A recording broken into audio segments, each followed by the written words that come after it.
A track from the Mother Superior catalog, Mother May I. It's a posse cut with some dope MCs from down here, like you were mentioning, Mello, Born Master, Lord Mecca, and you were saying your homie Dave Yes, from back in the Dave, day. Dave from Southridge Senior High. You know, you got to put your people who rock with you from the very beginning on there. So yeah, Dave is on there, Born Master. And, you know, in Mellow Aquan class.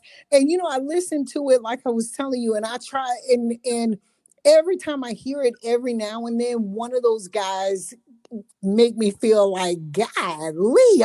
And I'm like, I think to myself when I listen to that, I'm like, damn, Sonia, you should have fucking rewritten your verse because they fucking killed you on this shit. I got. Well, I'm not gonna say what I was gonna say because I'm not gonna do that. But yeah, they killed me on that track. They slayed the dragon on that one. But hey, my favorite, the favorite verse, and I was listening to that song the other day, is fucking Born murdered that shit. I said, God damn, I beat a nigga with the Army Brigade, paid assassin, got these motherfuckers maxing when the gas blasting. I said, oh my God. Yes, I love it. But of all of them, I mean, they all do something that I really, that really make me feel like, ooh, um, but yeah, I don't know. Born Master sound like he rapping with his teeth together. This nigga ain't even parting his teeth. He damn gritting and spitting. That is something I like. Yes, yes, yeah. Mech is on there. Mech is on, and I saw Mech too. He came here to Atlanta. I went and met him, and we hung out for a hot little second and shit. Here recently during the pandemic and shit. Yeah. He Mecca's good people, he man. is. Mecca's good people. Two questions about that track. Do you remember who made the beat, and do you remember Okay, where you so yes, recorded it? so that was made by Sonny Black. Tazzy is the one who did that track. Taz is the one who did Rock Bottom as well. Taz has been there from the beginning of the whole Mother Superior. You know, Mother Superior used to just be Superior, but that's a sidebar. We won't go there. Um, but yeah, Taz did that, and I'm trying to think. I know the guy over in Hialeah, the engineer's dude's name was Carlos, right? But I cannot remember the name of that studio. But we recorded it in Hialeah.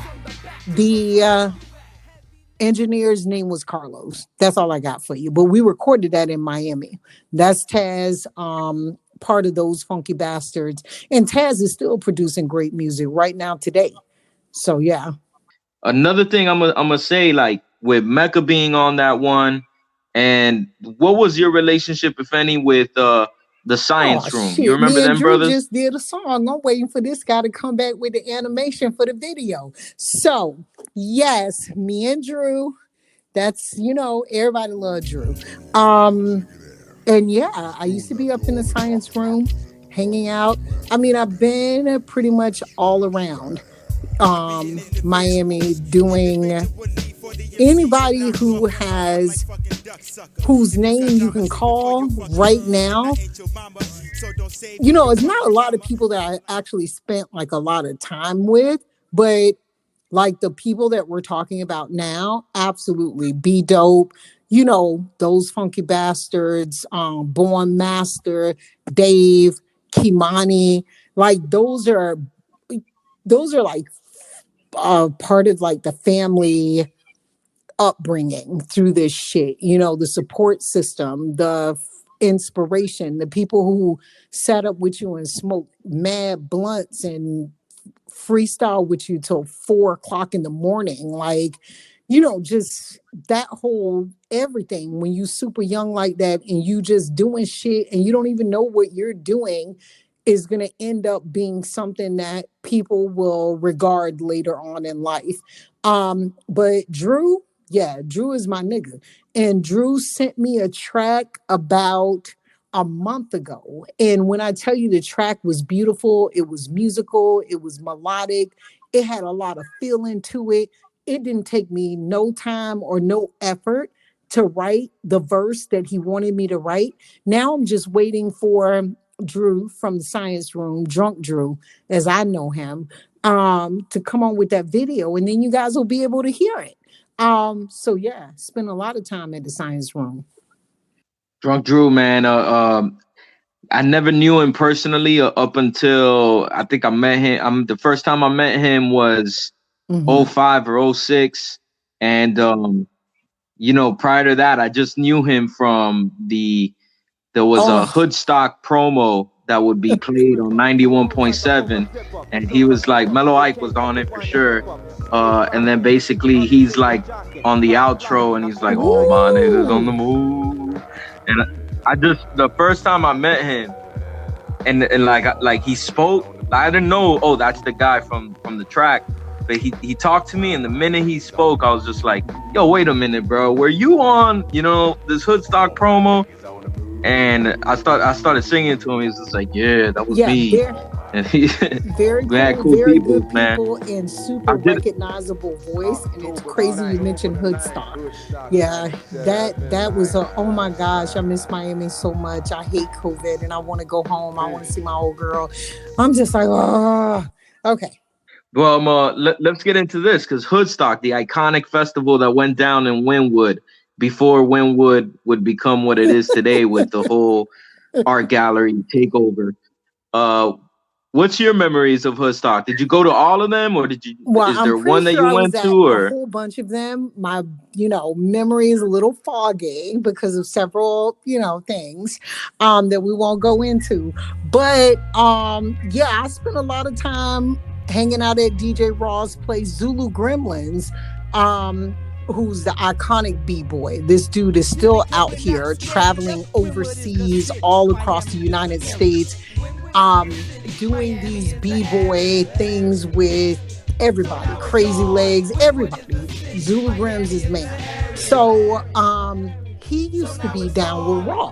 So I spent a lot of time with Zulu Grims, and Mongoose used to have an apart. Do you know Mongoose? Oh No, man. don't. Anyway, yeah, we all spent a whole bunch of time together outside of this Hoodstock shit. But I probably shouldn't say this on here. And I saw Raw about, I don't know how many years ago it was, but he came here to Atlanta when he got himself a little bit of freedom. So he came out, we hung out for a little while, talked a little bit of shit and shit like that.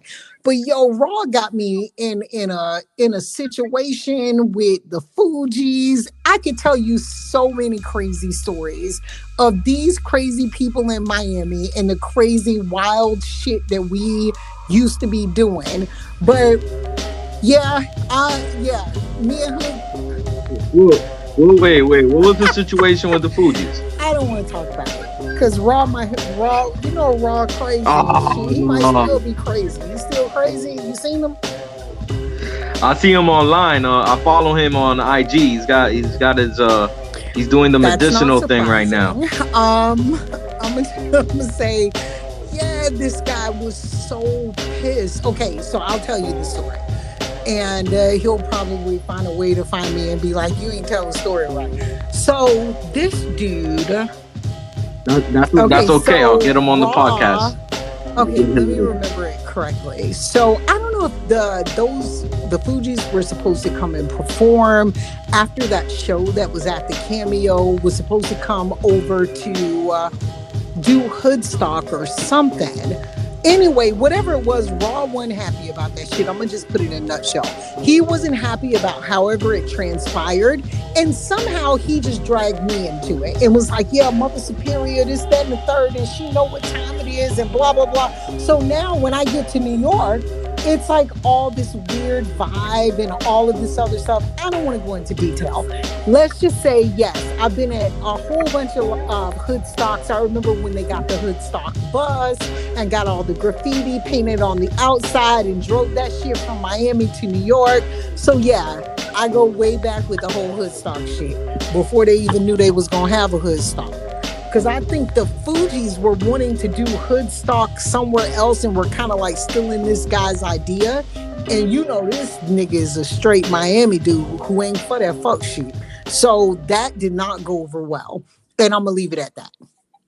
All right. So, it's funny. So you mentioned the Fugees at in that time frame at Cameos, and there's an MC that's on this next track that had told me a story about his run-in with the Fugees outside of cameos. So right around that same time that you're talking, this particular MC that's featured on this song had a little run-in with them that I could briefly talk about. That's something I'll let him tell the whole story when he's on here. But let's get into this next joint.